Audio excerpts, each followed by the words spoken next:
Billionaire humiliated a waitress in Arabic, but her response left him speechless. A single snap of his fingers was all it took to seal her fate. Rose Dickon, a waitress suffocating under student loans and survival jobs, had just served the wrong man at the wrong table.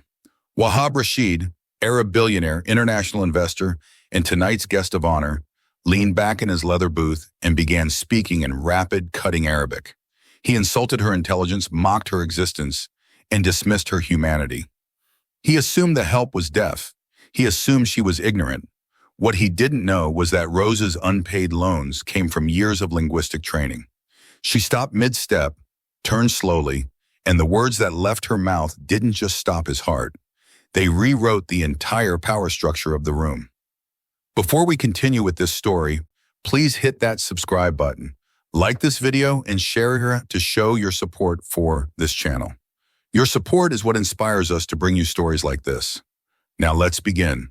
The crystal chandelier above table 12 cast fractured light across polished tables, turning every surface in the restaurant into a mirror of quiet wealth.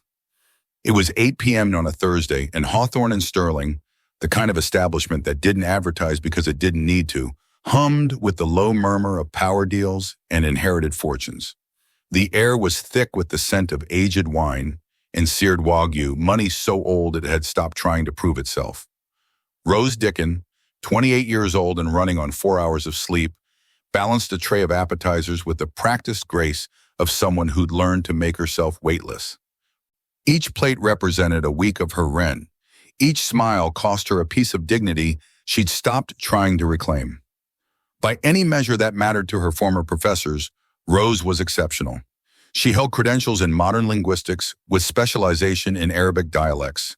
She could dissect the grammatical evolution of Gulf Arabic from classical roots. She'd written papers that her advisors called publishable before the funding dried up and reality set in. She was also $47,000 in debt. That number was why she was here, wearing a pressed red apron in a room full of people who saw her as part of the decor. Expensive, replaceable decor. Dickon, table 12. The voice belonged to Gerald Moss, the restaurant's general manager, a man whose entire existence revolved around pleasing the wealthy and punishing anyone who threatened that mission. Moss managed through intimidation, his eyes constantly scanning for mistakes, his tie always perfectly knotted as if his life depended on it. The Rasheed party just sat down, Moss continued, his voice dropping to a tense whisper. Do you know who that is? Rose's stomach tightened. Should I? Wahab Rasheed, international investor. His portfolio could buy this city block before dessert arrives. Moss straightened his already immaculate jacket, his hands trembling slightly. He's here on business with American partners. VIP doesn't even begin to cover it. Understood, Rose said, her voice flat and professional. No mistakes, Moss added, his eyes boring into hers. Don't speak unless spoken to. Don't make eye contact unless necessary. Be invisible, Dickon. Got it? Crystal clear, Mr. Moss. As Moss hurried away, Rose's co-worker, Maya Chen, appeared at her elbow, loading glasses onto a tray. You got Rasheed? Jesus, Rose, good luck. That bad? Last month he had someone written up because their footsteps were too loud on the carpet. Maya wasn't joking. Just survive it, ghost mode. Rose nodded, smoothing her apron. The bitter irony wasn't lost on her. She'd spent years becoming visible in academic spaces, proving her intellect, her worth. Now her professional goal was to disappear for a man who measured people by the silence of their footsteps. She picked up the wine service tray, feeling the weight of the crystal decanter in her hands, and pushed through the semi-private alcove toward table 12. The space was quieter here, insulated from the main dining room by heavy velvet curtains and strategic architecture. Two men sat beneath a painting of some long-dead industrialist, their table scattered with leather portfolios and what looked like contract documents. The first man was older, perhaps 60, with kind eyes and the weary posture of someone who'd spent decades in boardrooms. This was Mr. Whitmore, according to her seating chart, Rasheed's American business partner. The second man faced the entrance, Wahab Rasheed. He wasn't what Rose expected. Younger, maybe mid-40s, with a neatly trimmed beard and the kind of posture that suggested he'd never slouched in his life. His white thobe and gutra were immaculate, standing in stark contrast to the dark wood and leather surroundings. But it was his eyes that struck her, not cruel exactly, but utterly certain. The eyes of someone who'd never been told no and meant it. "Good evening, gentlemen," Rose said quietly, her trained smile in place. "May I pour your wine?" Rasheed didn't look up. He simply waved a hand in dismissal, mid-sentence with Whitmore about market projections. Rose moved with careful precision. She approached Mr. Whitmore first, tilting the decanter at the practiced angle. The burgundy liquid filled his glass perfectly. 3 ounces, exactly. Then she stepped to Rasheed's side. She lifted the heavy crystal decanter, angling it with both hands to control the pour. The wine streamed smoothly into his glass. And then, a single fork, previously balanced at the edge of his bread plate, slipped. It fell against the porcelain with a soft clink before settling against the rim of his dinner plate. It wasn't a crash. It wasn't even loud. It was the kind of minor shift that happens 1,000 times a night in busy restaurants. Rose froze. Wahab Rasheed stopped talking. The silence expanded like a physical presence. Slowly, deliberately, he turned his head. His dark eyes didn't look at her face. They looked at the fork, then at the plate, then finally up to meet her gaze. It wasn't anger she saw there. It was something colder. Contempt wrapped in complete dismissal. "Mr. Moss," Rasheed called, his voice cutting through the curtain like a blade. Rose felt ice flood her veins. It was a fork, a piece of cutlery that had shifted half an inch. The curtain yanked back and Moss practically materialized, his face already pale with dread. "Mr. Rasheed, is everything your server?" Rasheed said, not bothering to look at Rose now, gesturing toward her as one might indicate a stain, "is disruptive. I'm in the middle of sensitive negotiations and I'm being subjected to this." "Sir, I deeply apologize," Rose began, her voice steady despite the hammering of her heart. "It was just—" "Quiet," Moss hissed at her, his eyes wide with panic. He pulled a cloth napkin from his pocket and personally adjusted the fork as if handling evidence at a crime scene. "Mr. Rasheed, please accept my sincerest apologies. This is unacceptable. I'll remove her from your service immediately." Rasheed leaned back in his chair, his gaze still fixed on Rose with that terrible, empty assessment. He looked at her, really looked at her, taking in her dark skin, her carefully pinned hair, her practiced invisibility. Then he turned to Mr. Whitmore and let out a short, derisive laugh, and he began to speak in Arabic. The language flowed from him with native fluency, rapid and harsh, each word dripping with casual venom. He spoke as if the walls themselves didn't have ears, as if language created a privacy shield around power. "This is what's wrong with American service," Rasheed said in Arabic, his tone disgusted. "They hire anyone. Look at her. Probably can't even count past 20. Empty head, empty future." Mr. Whitmore shifted uncomfortably, but said nothing. Rasheed continued, warming to his theme. "She moves like she doesn't belong here, probably hired to fill some quota.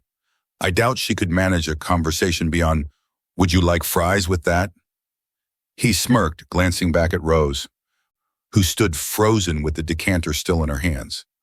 "Just get her out of my sight," he added dismissively in Arabic, "before she breaks something expensive." Moss, hearing only foreign syllables, smiled nervously and nodded as if Rasheed had paid him a compliment. "Of course, sir. Dickon, my office, now." He turned to leave, expecting Rose to follow like a scolded child. But Rose didn't move. Something inside her had cracked. Not broken, cracked. Like a fault line that had been building pressure for years. Every condescending professor who'd questioned if she really belonged in graduate seminars, every dismissive administrator who'd suggested she try more practical careers, every person who'd looked at her and seen only what they expected to see. And now this man, wrapped in wealth and certainty, using the very language she'd bled to master as a weapon against her. The fear drained out of her, replaced by something crystalline and cold. Moss had his back turned. Mr. Whitmore was studying his wine glass with intense focus, pretending he hadn't heard anything. Wahab Rasheed was already reaching for his documents, having dismissed Rose from his reality entirely. Rose took one steadying breath. Then she spoke. "Sir," she said in perfect, unaccented Arabic, her voice quiet but carrying the precise authority of a professor correcting a failing student, "your assumption is incorrect." The entire room stopped breathing. Moss froze, his hand on the curtain. Mr. Whitmore's head snapped up, his eyes suddenly very wide. Wahab Rasheed's hand, reaching for a pen, stopped in midair. His entire body went rigid. He didn't turn around. He simply stopped, as if someone had paused reality itself. Rose continued, switching seamlessly to the exact Gulf dialect he'd used, her accent flawless, academic, devastating. "I am not empty-headed," she said calmly, "and I can count significantly past 20, in 3 languages actually. I can also read the financial projections on your table, recite classical Arabic poetry from memory, and most certainly assess a person's character. Yours, for instance, is currently on full display." Slowly, so slowly it seemed to take years, Wahab Rasheed turned his head. The arrogance was gone. The certainty had evaporated. What remained was pure, undiluted shock. He stared at her as if she'd just materialized from another dimension. "Dickon, what in God's name are you?" Moss sputtered, hearing only incomprehensible syllables. Rose ignored him. She held Rasheed's gaze, her voice never wavering. "Furthermore," she continued in Arabic, "my professional competence is not measured by the angle of a fork any more than a man's worth should be measured by the size of his portfolio. Though in your case, sir, I'm beginning to think that's all you have." Mr. Whitmore made a sound somewhere between a cough and a strangled laugh. Wahab Rasheed simply stared.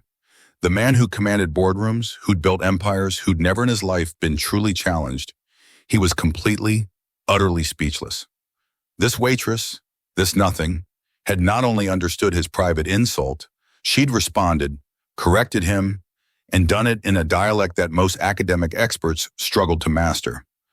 Are you threatening a guest?" Moss shrieked, his face turning a mottled red. "Dickon, you're done. You're—" Rose finally broke her gaze from Rasheed and looked at her manager. When she spoke now, her voice was in English, calm and clear as glass. "I'm not threatening anyone, Mr. Moss," she said. "I'm simply having a conversation, in Arabic, about respect." The silence in the alcove had weight. It pressed against the velvet curtains, thick enough to suffocate. Wahab Rasheed's mouth opened slightly, then closed. His carefully constructed armor of certainty had cracked wide open, and Rose could see the exact moment he realized what had just happened. His eyes darted to Mr. Whitmore, searching for confirmation that this was real, that his waitress had just delivered a linguistic uppercut in flawless Gulf Arabic. Whitmore's expression confirmed everything. The older man's eyebrows had disappeared into his hairline. Rasheed began in English, his accent suddenly more pronounced, his usual confidence stumbling. "You speak fluently," Rose said, still in Arabic, her tone respectful but unyielding, "along with French and functional Farsi. My thesis focused on the evolution of dialectical variations in modern Gulf Arabic, specifically examining how classical forms have been preserved in formal contexts, while colloquial usage has diverged. Would you like me to continue, or would you prefer I return to being invisible?" The words landed like surgical strikes, precise, devastating, impossible to deflect. Beyond the curtain, Rose could hear the shift in the dining room's atmosphere. Conversations had quieted.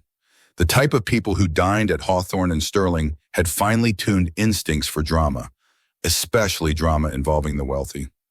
Heads were turning, crystal glasses paused midway to lips. "What is happening here?" Moss's voice cracked slightly, his panic rising. "Dickon, I gave you a direct order." "Mr. Moss," Whitmore interrupted gently, raising one hand. His voice carried the authority of someone used to boardrooms. "Perhaps we should let Ms. Dickon finish." "Finish?" Moss looked like he might faint. "She's harassing a guest. She's speaking Arabic," Whitmore said simply.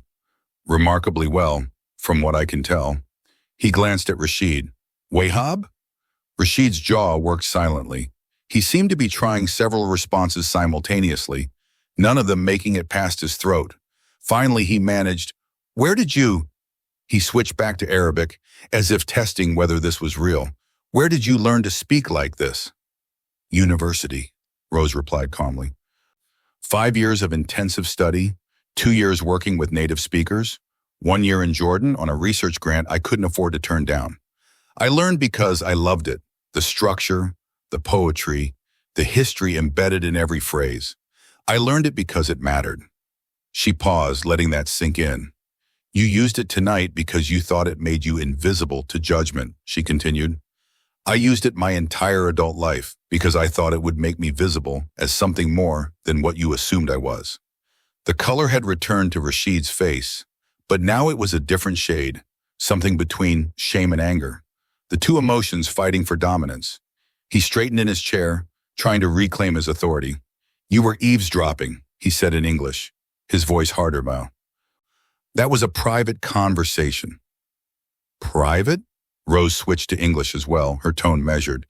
"You spoke it in front of me, sir, in a language you assumed I wouldn't understand. That's not privacy, that's presumption.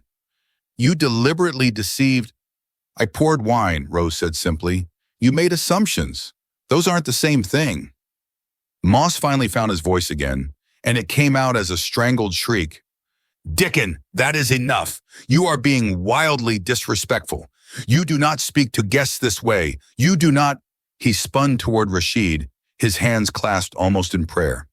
"Mr. Rasheed, I cannot apologize enough. This is unconscionable. She will be terminated immediately." "Mr. Moss," Rose said quietly, "I'm not being disrespectful. I'm being honest. There's a difference. You eavesdropped on a private conversation." "He insulted me," Rose said, "to my face in a language he chose specifically because he thought I wouldn't understand. That's not privacy. That's cowardice dressed up as exclusivity." Moss's face went from red to purple. "How dare you? You're a waitress. You don't get to—" "I don't get to what?" Rose's voice remained calm, but something sharp glinted beneath it. "Understand languages? Defend myself when I'm called empty-headed? Exist as something more than furniture? You are overstepping your place." The words hung in the air like a verdict. Rose looked at Moss for a long moment, then at Rasheed, who had gone very still, watching this exchange with an expression she couldn't quite read. Shame? Fascination? She couldn't tell. "My place," Rose said softly, "is wherever I've earned the right to stand. I earned fluency in Arabic. I earned my degrees. I earned the right to understand what's being said about me." She paused. "If that makes you uncomfortable, Mr. Moss, that's not my burden to carry." "You're fired," Moss said, the words tumbling out in a rush. "Effective immediately." "You are fired, Ms. Dickon. Remove your apron and leave the premises. Now." Rose had known it was coming, had felt it approaching like a wave she couldn't outrun. But hearing it still felt like a punch to the chest. Rent due in 8 days, student loan payment already late. Her savings account holding exactly $342. Still, she didn't flinch. She untied her red apron with steady hands, folded it carefully, and placed it on the nearest service table. When she looked up, she found Rasheed staring at her with an intensity that was unnerving. Not angry anymore. Something else. Something calculating. "Mr. Rasheed," Moss groveled, literally wringing his hands. "Please, let me escort you to a different section. We'll comp your entire meal, of course, and—" "No need," Rasheed said quietly, still watching Rose. His voice had changed. The arrogance had drained away, leaving something more human, more uncertain. We can finish here." Moss blinked. "Are you certain? After this? "I'm certain." Rose didn't wait for more. She walked toward the curtain, her head high, her movements controlled. As she passed Rasheed's table, she paused, just for a heartbeat.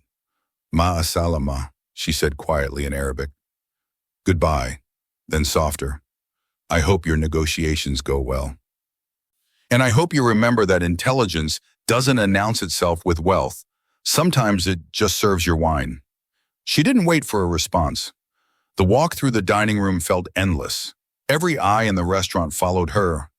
The other servers had frozen in place, staring.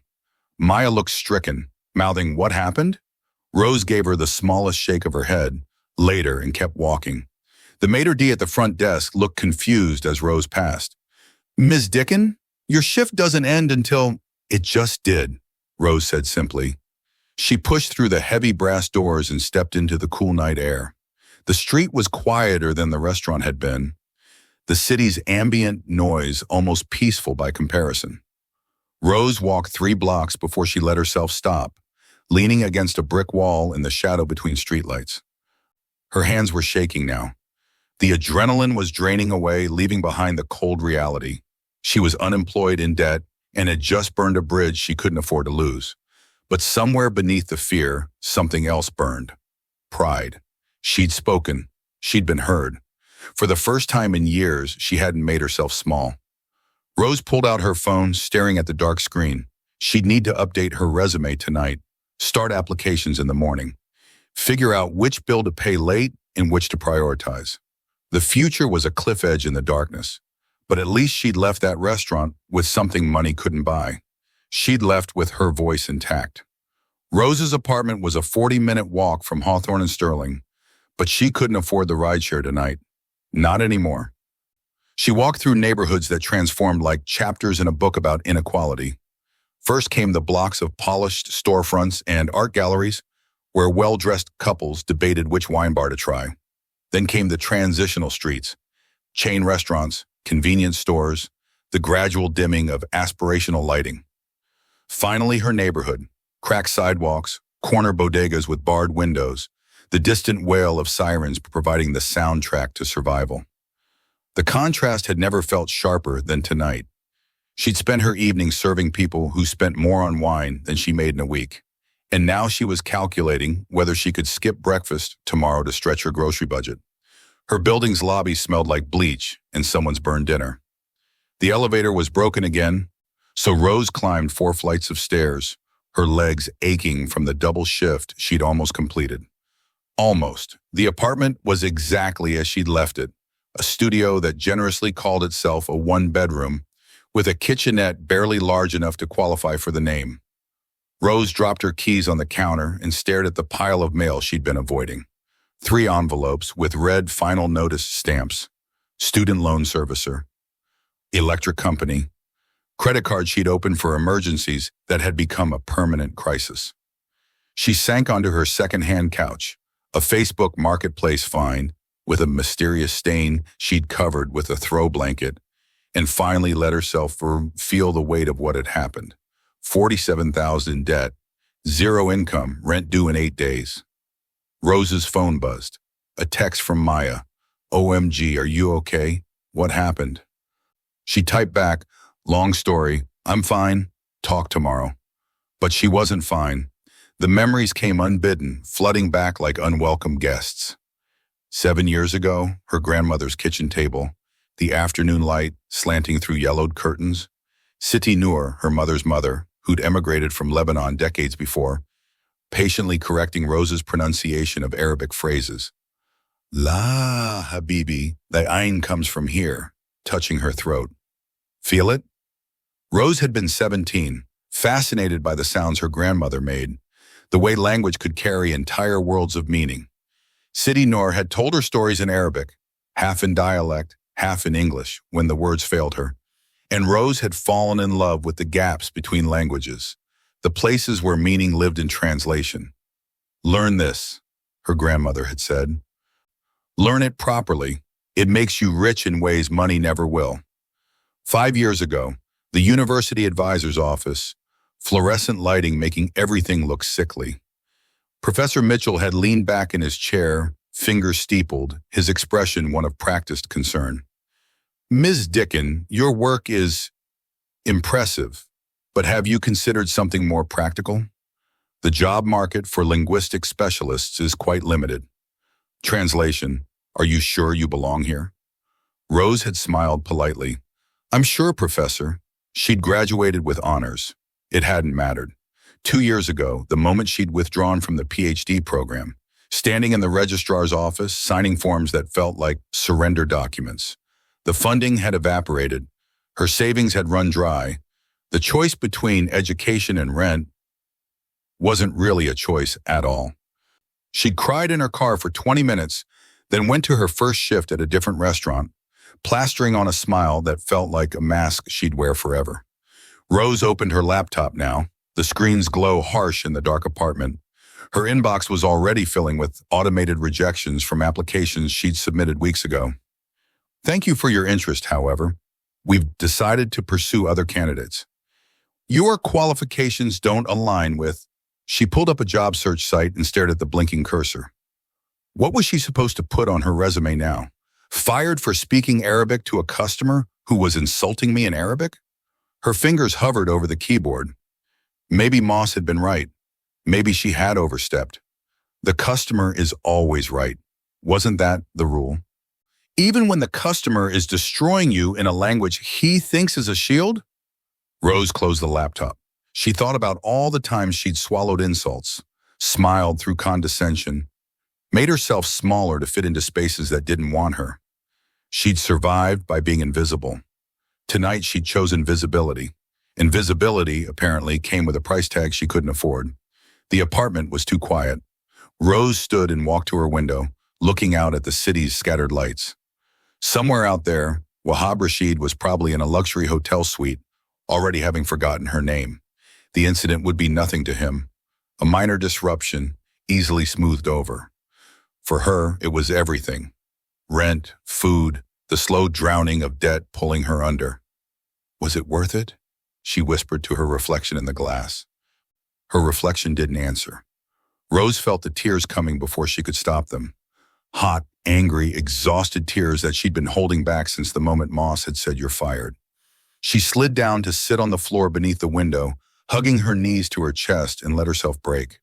Not because she regretted speaking up, but because speaking up shouldn't cost this much. She cried for her grandmother, who taught her that language was wealth. She cried for the girl who'd believed education would save her. She cried for every version of herself that had been told to be quiet, to know her place, to accept invisibility as the price of survival. The tears eventually stopped, leaving her hollowed out and heavy. Rose pulled herself up, wiped her face, and was about to head to the bathroom when her phone rang. The sound startled her in the silence. She glanced at the screen. Unknown number. She almost declined it, probably a spam call or a debt collector. Nothing good ever came from unknown numbers after midnight, but something made her answer. Hello? Ms. Rose Dickon? A woman's voice, professional, crisp. Speaking. Please hold for Mr. Wahab Rasheed's office. Rose's heart stopped. The line went silent except for faint classical music. She stood frozen in her tiny apartment, phone pressed to her ear, barely breathing. Then a man's voice came through. Not Rasheed himself, but someone speaking with careful formality. Ms. Dickon, Mr. Rasheed requests a meeting with you. Tomorrow morning, 9 a.m. A car will be sent to your address. Rose found her voice. Why? Mr. Rasheed will explain in person. Will you be available? Every instinct screamed at her to say no, to hang up, to protect herself from whatever this was. But curiosity and desperation were stronger than caution. I'll be available, Rose heard herself say. Excellent. The car will arrive at 8:45 a.m. Please be ready. The line went dead. Rose stared at her phone, her exhausted brain trying to process what had just happened. Wahab Rasheed wanted to see her. The question was, Rose didn't sleep. She spent the night pacing her apartment, second-guessing everything. At 2 a.m., she convinced herself it was a trap, some elaborate humiliation. At 4 a.m., she decided it didn't matter because she was already ruined. At 6 a.m., she stood in the shower letting scalding water beat against her shoulders, trying to wash away the exhaustion and dread. By 8:30 a.m., she was dressed in the only professional outfit she owned, black slacks and a cream blouse she'd bought for her last job interview. She looked at herself in the mirror and barely recognized the woman staring back, eyes shadowed with sleeplessness, jaw set with something between defiance and desperation. At exactly 8:45 a.m., her phone buzzed. Your car has arrived. Rose looked out her window. A gleaming black Mercedes sat at the curb, impossibly clean against the backdrop of her neighborhood's worn-down buildings. The driver stood beside it in a dark suit, looking profoundly out of place. This was real. She grabbed her bag and headed downstairs. The car's interior smelled like leather and money. Soft, classical music played from hidden speakers. The driver said nothing, simply nodded politely and pulled into traffic with the smooth competence of someone who drove the powerful for a living. Rose watched her neighborhood disappear in the rearview mirror, replaced by progressively wealthier streets.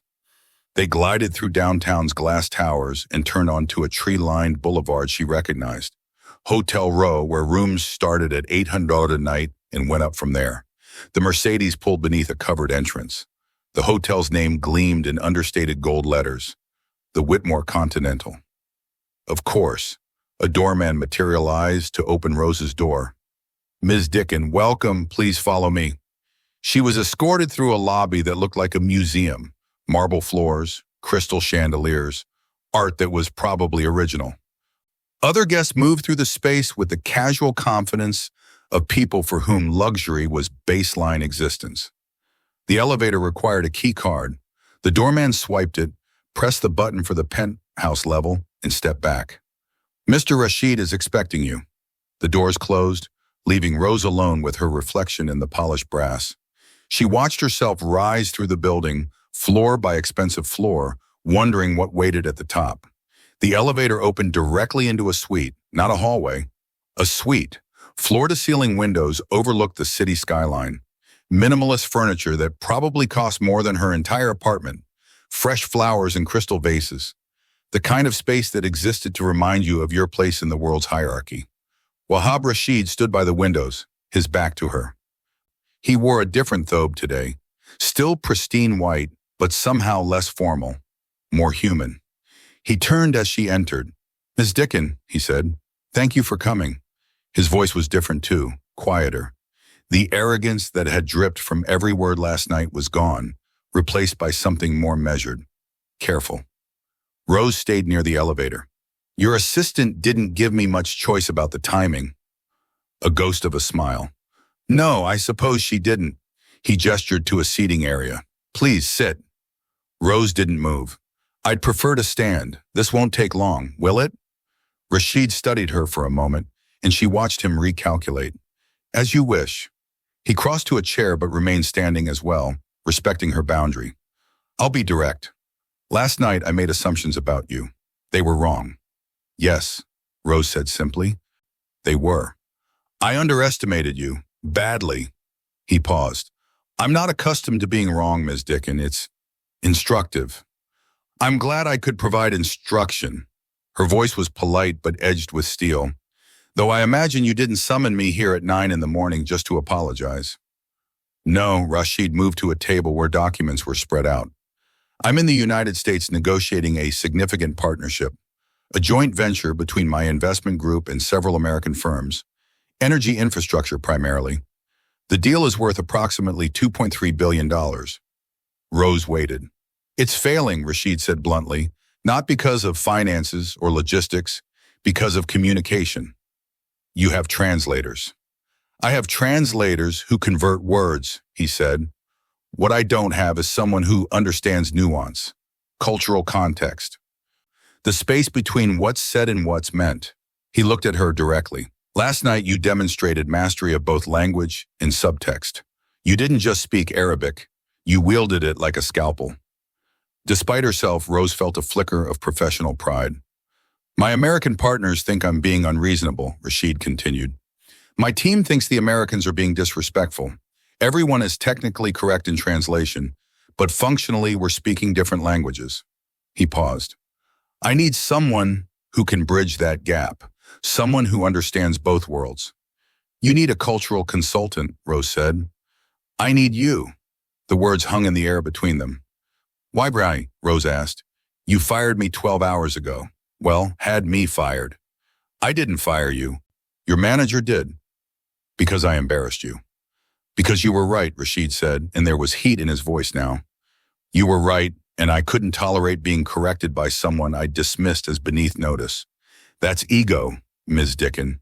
Expensive, destructive ego." He exhaled slowly. I spent the rest of last night thinking about what you said, about assumptions, about invisibility. Rose crossed her arms. And you decided you could buy me? No, as Rasheed met her eyes.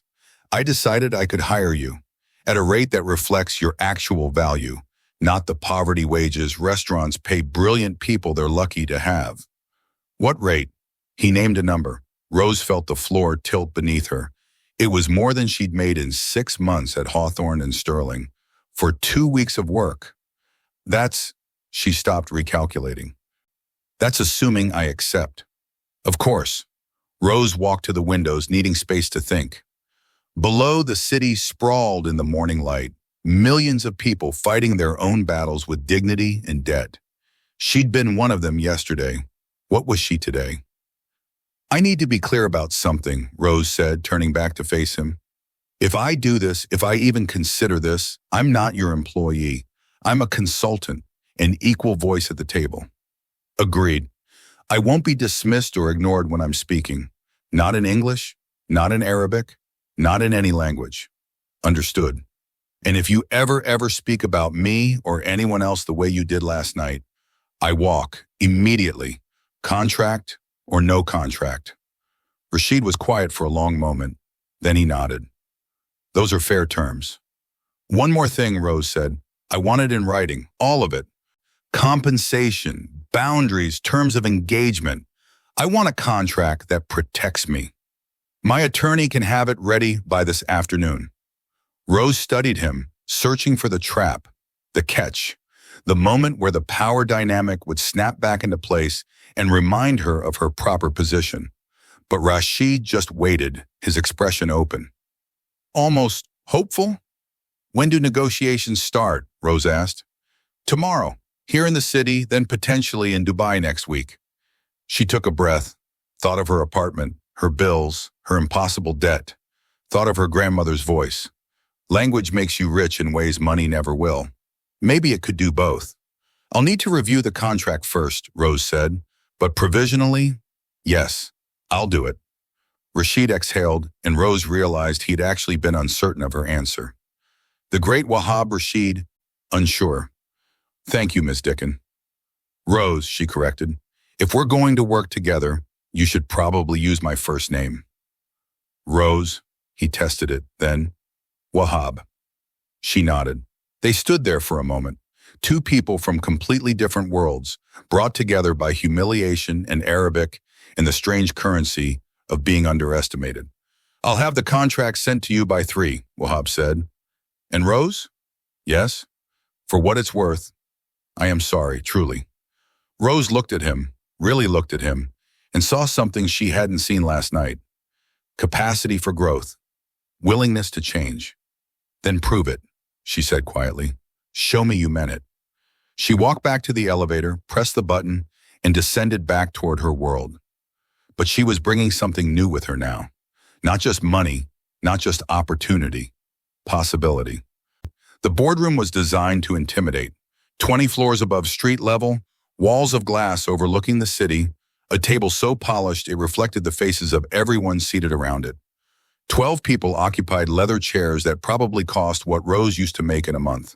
The air smelled like expensive cologne and the particular tension that came with billions of dollars in play. Rose sat to Wahab's right, a deliberate positioning.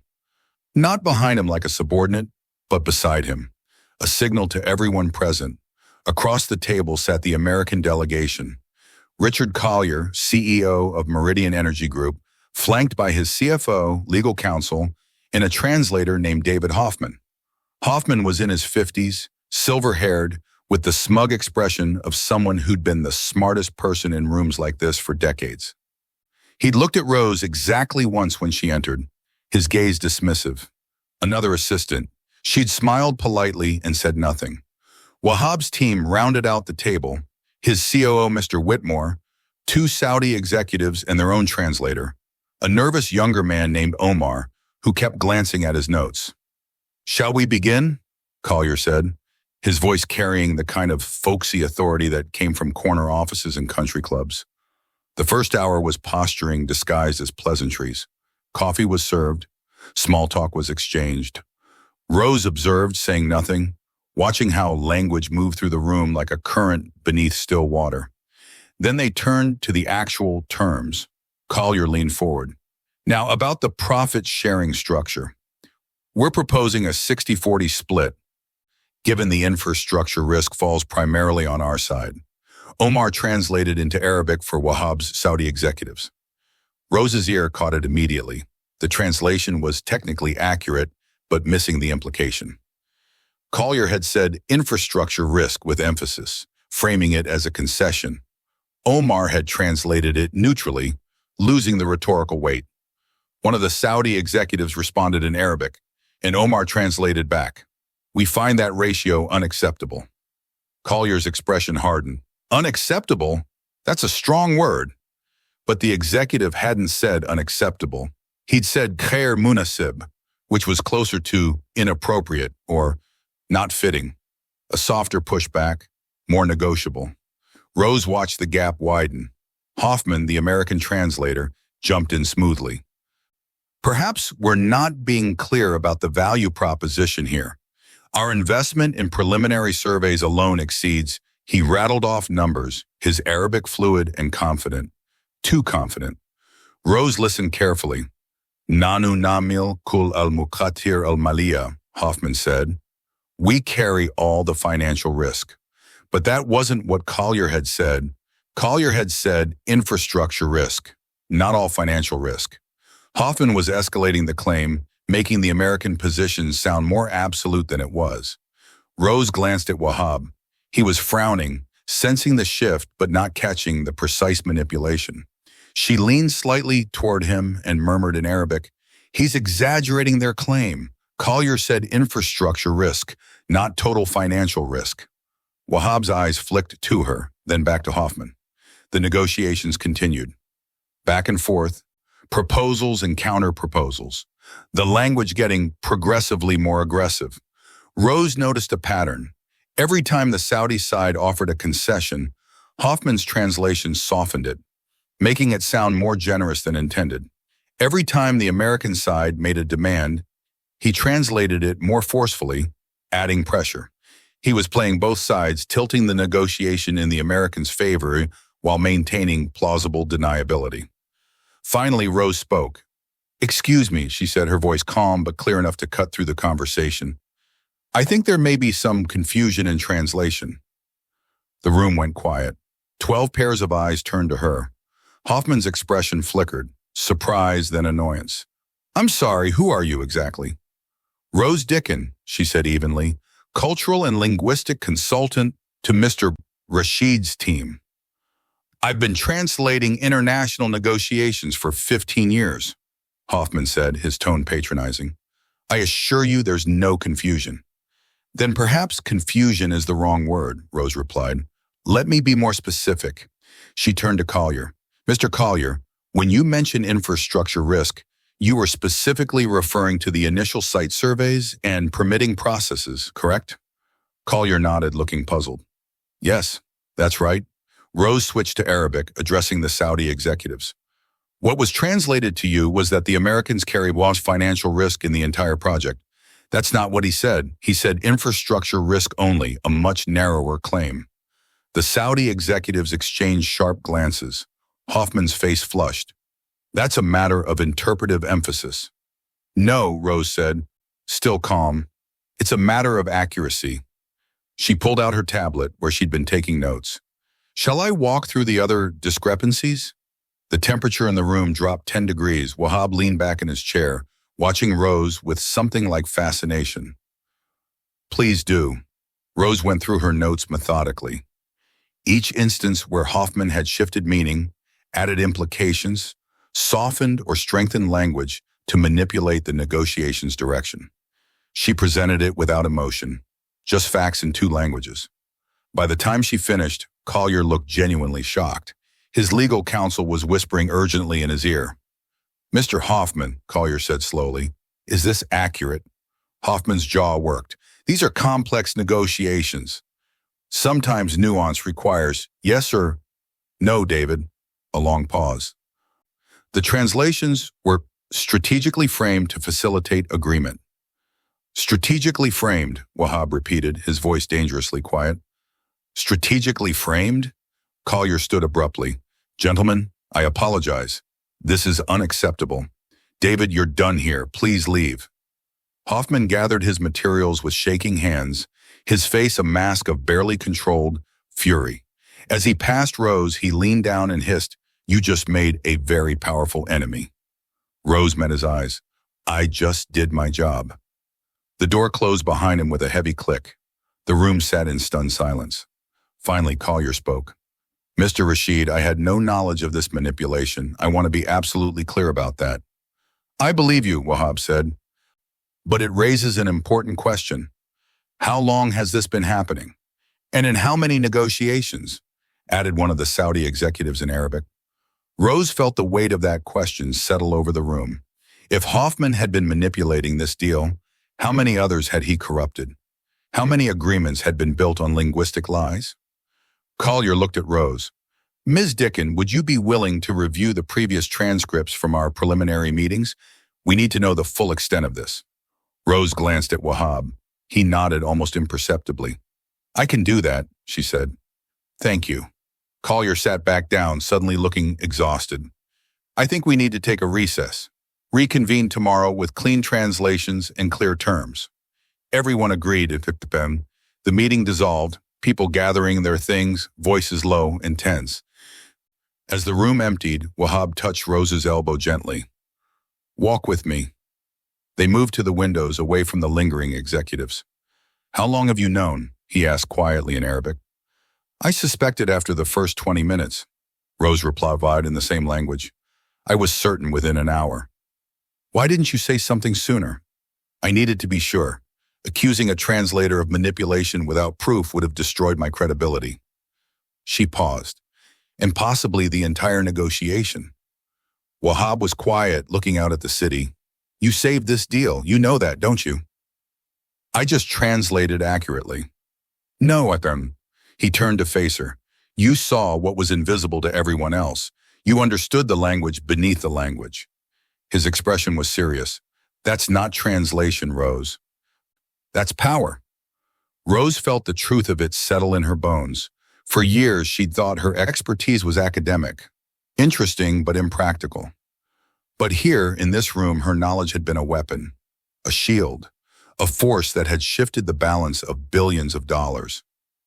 "There's something else," she said, a knot forming in her stomach. "What?" If Hoffman was manipulating translations this systematically, he wasn't working alone. Someone hired him knowing what he'd do, or someone benefited enough to look the other way. Wahab's eyes sharpened. "You think there's a larger conspiracy?" "I think someone wanted this deal to fail, or to succeed on very specific terms." Rose pulled up her notes again. "And I think I need to dig deeper to find out who." The city stretched out below them, full of secrets hidden in plain sight. Rose had spent her life learning to hear what others missed.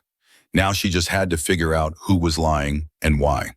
Rose spent the night in her hotel room, courtesy of Wahab's team, surrounded by transcripts, recordings, and 3 pots of coffee. By 4 a.m., she'd found the pattern. The manipulation wasn't random. It was surgical. Every mistranslation pushed the deal toward one specific outcome: a 65-35 profit split favoring the Americans, with operational control heavily weighted toward Meridian Energy. Someone wanted Wahab's investment money, but not his influence.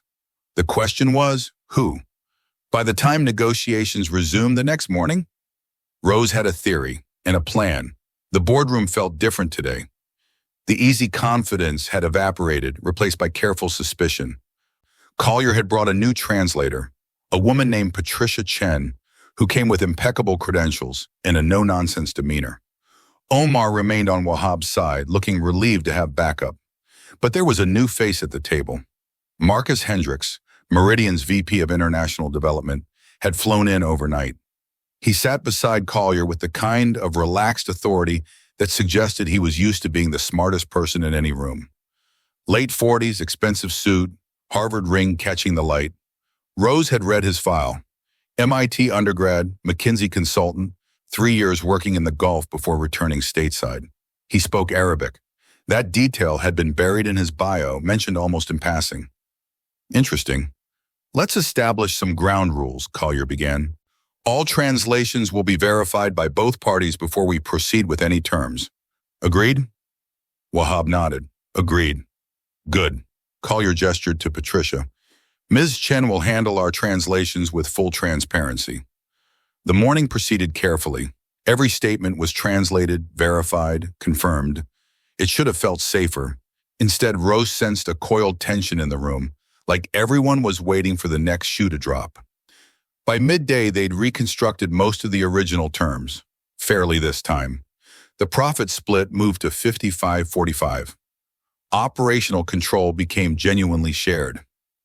It was almost working. Then Hendricks spoke. I have a concern about the timeline, he said. Our investors are getting anxious. We need commitment today, or we risk losing confidence on our end. He smiled apologetically. Market pressures, you understand. Patricia translated into Arabic. The Saudi executives conferred quietly. Rose watched Hendricks. He sat perfectly still, but his eyes tracked the Arabic conversation with unmistakable comprehension. Most people who didn't speak a language looked vaguely lost during translation. Hendricks looked attentive. He understood every word. One of the Saudi executives responded in Arabic, "We cannot commit under pressure. That's not how we build trust." Before Patricia could translate, Hendricks shifted in his seat, just slightly. A micro-expression of frustration crossed his face. He'd understood, and he hadn't liked the answer. Rose's pulse quickened. She had him. But she couldn't simply accuse him, not without proof, not without destroying whatever fragile trust remained in the room. She needed him to expose himself. Rose leaned toward Wahab and whispered in Arabic, making sure her voice carried just enough. The Americans are nervous. Perhaps we should test their commitment. Ask them about the subsidiary clause in the original contract, the one that gave them exclusive rights to future expansions. It was bait. There was no such clause. Wahab, to his credit, didn't miss a beat. He addressed Collier in English. Before we proceed, I'd like to revisit the subsidiary clause regarding future expansion rights. Collier blinked. I'm sorry, which clause? The one that granted Meridian exclusive rights to any secondary projects, Wahab said, his tone casual. There's no such, Collier began. Actually, Hendricks interrupted smoothly, I believe Mr. Rasheed is referring to the cooperation framework in Section 12. It's not quite exclusive rights, but it does establish preferred partnership status for... He stopped. The room had gone absolutely silent. Rose smiled inwardly. Hendricks had just referenced a specific section of a document that had only ever existed in Arabic translation, a document he supposedly couldn't read. Wahab's expression didn't change, but Rose saw the understanding flash in his eyes. Mr. Hendricks, Rose said quietly, that section was only in the Arabic version of the preliminary framework. The English translation used different terminology entirely. The color drained from Hendricks's face. You speak Arabic, Rose continued, switching to Arabic herself. And you've been listening to every word we've said, every private conversation, every strategy discussion. La. Hendricks stammered in Arabic. No, before catching himself. I don't... But the damage was done. Collier stared at his VP. Marcus, what the hell is going on? Rose stood, pulling out her tablet. Mr. Hendricks speaks fluent Arabic. He lived in Dubai for 3 years. It's in his employment history, though conveniently buried. She pulled up documents. He also personally hired David Hoffman as translator 6 months ago, despite Hoffman's track record of strategic interpretation. That's circumstantial, Hendricks said, but his voice had lost its confidence. Then explain this. Rose displayed email records she'd found in the shared files. You received translations of our private Arabic discussions. Discussions that should have been confidential. Someone was feeding you information. She paused. That someone was Hoffman. And you were directing him on which translations to manipulate. The Saudi executives erupted in Arabic. Collier looked like he'd been punched. This is absurd, Hendricks protested. You can't prove... Rose switched to a very specific dialect of Arabic, the Najdi variant used in Riyadh, formal and pointed. You made one critical mistake, Mr. Hendricks. When you referenced Section 12, you used the phrase cooperation framework. That exact phrase only appears in the Arabic version, translated as itar al-ta'awun. The English version calls it partnership protocol. Different words, different concepts. Only someone reading both versions would conflate them. Hendricks opened his mouth, then closed it. You've been playing both sides, Rose continued in English now. Manipulating translations to push terms in Meridian's favor while pretending to be surprised by the misunderstandings. You wanted Wahab's money, but not his partnership. You wanted control. Jesus Christ, Marcus, Collier breathed. Tell me this isn't true. Hendricks sat frozen, his carefully constructed facade crumbling. Finally, he stood. I was protecting our interests. These deals always favor the Gulf investors. They come in with sovereign wealth and expect us to bend. I was leveling the playing field. By lying, Wahab said, his voice cold as ice. By being strategic. No, Rose said, by being corrupt. Security was called. Hendricks left with what remained of his dignity, escorted out like a criminal. The room sat in shocked silence. Finally, Collier spoke, his voice heavy. Mr. Rasheed, I don't know what to say. This is beyond unacceptable. And yet, Wahab said carefully, the core deal remains sound, if we can trust each other moving forward. Can we? Collier looked genuinely uncertain. Rose cleared her throat. May I suggest something? Both men turned to her. Start over, she said simply. Clean slate. New terms negotiated with complete transparency. I'll verify every translation personally. Ms. Chen can do the same.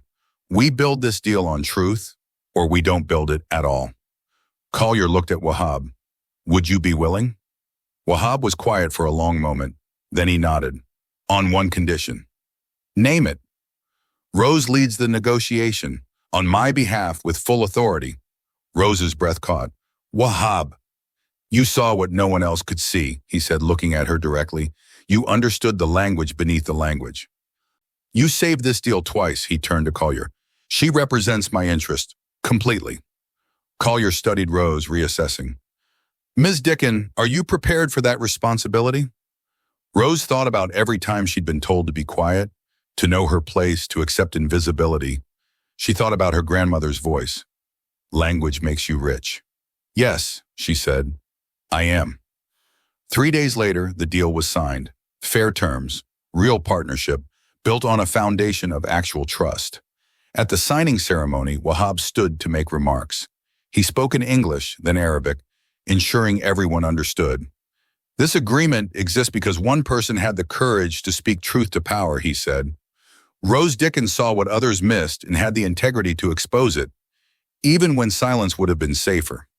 He looked at her. This is her achievement as much as anyone's. The room applauded.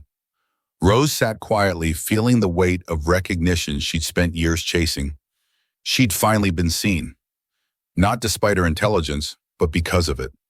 2 weeks after the signing, Rose stood in her apartment. The same cramped studio, but somehow it felt different now, lighter. The red-stamped envelopes were gone, replaced by a bank statement that made her breath catch every time she looked at it.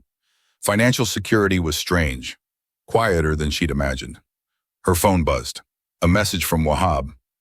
Dinner tonight, 7 p.m. I have a proposal. Rose smiled. She'd learned that Wahab's proposals tended to reshape her life. She arrived at the address he'd sent and stopped on the sidewalk, her heart skipping.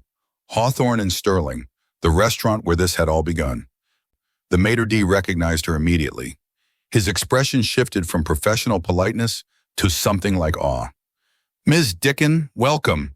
Mr. Rasheed is expecting you. She followed him through the familiar dining room. The same polished wood, the same crystal-catching lamplight, the same quiet wealth. But the other diners looked at her differently now. Not through her, but at her. She'd been in the financial press. LinkedIn was calling her the translator who saved a $2.3 billion deal. Visibility, it turned out, changed everything. Wahab sat at table 12, the same booth, the same leather seats where he'd once snapped his fingers and dismissed her humanity in a language he'd thought was private. He stood when she approached. Rose, Thank you for coming. I almost didn't, she admitted, sliding into the booth across from him. This place has complicated memories. That's precisely why I chose it.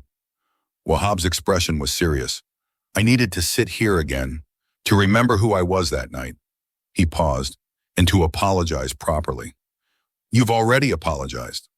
No, he said. I've acknowledged I was wrong. That's not the same thing.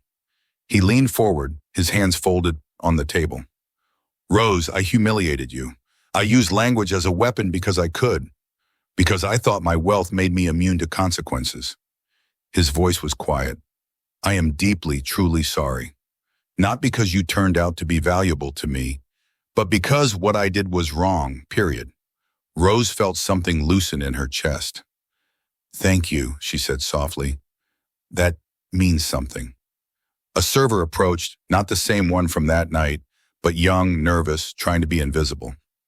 Wahab ordered in careful, respectful English and actually looked at the server while doing it. Small changes, meaningful ones. When they were alone again, Wahab pulled out a leather folder. I asked you here because I have an offer. A real one, not an emergency consultancy. Rose raised an eyebrow. I'm listening. I'm expanding my investment group's cultural advisory division. I want you to lead it. He slid papers across the table. Full partnership, equity stake. You'd build a team of linguistic and cultural consultants, work across all our international deals. The numbers on the contract made her previous salary look like pocket change. You'd have autonomy, Wahab continued, the authority to halt any negotiation if you identify manipulation or bad faith. Real power, Rose. The kind that creates institutional change. Rose stared at the contract, her mind racing. It was everything she'd never let herself dream of. Respect, authority, financial freedom, the chance to do the work she loved on a scale that mattered. Why anyway, she asked. Why does this matter so much to you? Wahab was quiet for a long moment. My mother, he said finally. She was a mathematics professor in Riyadh. Brilliant, published, overlooked for promotions for 20 years because, he gestured vaguely, because of who she was, what she represented. She was a woman in a male-dominated field. She was exceptional in a system designed to keep her ordinary. Wahab's jaw tightened. She died 3 years ago, lung cancer. On her deathbed, she told me her greatest regret wasn't the positions she didn't get. It was that she'd stopped fighting for them and she'd accepted invisibility. He met Rose's eyes. When you spoke that night, when you refused to be dismissed, I saw her, who she could have been if one person had actually listened. Rose felt tears prick her eyes. Wahab, you don't have to accept, he said quickly, but if you do, I have one request. What? Use your position to make sure other brilliant people don't have to fight as hard as you did. Create pathways, mentorships. He paused. Change the system that made you invisible in the first place. Rose looked at the contract again, the power it represented, the responsibility. I'll accept on one condition, she said. Wahab nodded. Name it. We establish a scholarship fund for students from underserved communities studying linguistics, translation, international relations, full tuition, living expenses, mentorship. Rose's voice strengthened, and we partner with restaurants and service industry organizations, create training programs that recognize the expertise workers bring, even if it's not on their resume. Done, Wahab said immediately. We'll fund it personally. Equal partnership in the foundation. Rose extended her hand across the table. Then we have a deal. They shook, not as billionaire and waitress, not as employer and employee, but as equals building something that mattered. The meal that followed was the best Rose had ever had at Hawthorne in Sterling. Not because the food was better, though it was excellent, but because she actually tasted it. She wasn't performing invisibility. She was simply present. As they finished dessert, Gerald Moss appeared at their table. He looked older, diminished somehow. Ms. Dickon, he said stiffly. Mr. Rasheed, I hope everything was satisfactory. Exceptional, Wahab said. Moss nodded, started to leave, then stopped. Ms. Dickon, I owe you an apology. I was wrong to fire you that night. You were He struggled with the words. You were right. About everything. Rose studied him, this man who'd terrified her for months, who'd fired her for refusing to be diminished. He looked small now, human. Thank you, Mr. Moss, she said simply. I accept your apology. He left, and Rose felt the last weight of that night lift from her shoulders. You were generous, Wahab observed. I was free, Rose corrected. Holding on to anger would have cost me more than it cost him. They walked out together into the cool evening. The city hummed around them, millions of stories unfolding in dozens of languages, power shifting in whispered conversations and shouted demands. Rose, Wahab said as they reached the curb where his car waited. Thank you for seeing possibility in my apology, for giving me a chance to be better. Thank you, Rose replied, for actually becoming better. He smiled. The start date is Monday, unless you need more time. Monday's perfect. Rose watched his car disappear into traffic, then started walking. Not toward her old studio. She'd moved last week into a proper one-bedroom with windows that actually opened. But she took the long route through neighborhoods that had once felt like barriers she'd never cross. Her phone buzzed. A text from Maya. Coffee tomorrow? I want to hear everything. Another from a graduate student she'd met at a linguistics conference. Saw the news. You're an inspiration. Rose smiled, tucking her phone away. She thought about her grandmother, who taught her that language was wealth. She thought about every professor who'd questioned if she belonged. Every manager who'd demanded she stay invisible. Every moment she'd bitten her tongue and swallowed her expertise. They'd all underestimated what silence could become when it finally found its voice. Rose Dickon had spent years mastering languages, their grammar, their nuance, their power. But the most important lesson hadn't come from textbooks. It had come from a single moment when she'd refused to stay quiet. Language was power, and she'd learned to speak it fluently, in Arabic, in English, in the universal dialect of self-respect that transcended all borders. She owned her voice now. No one would take it from her again.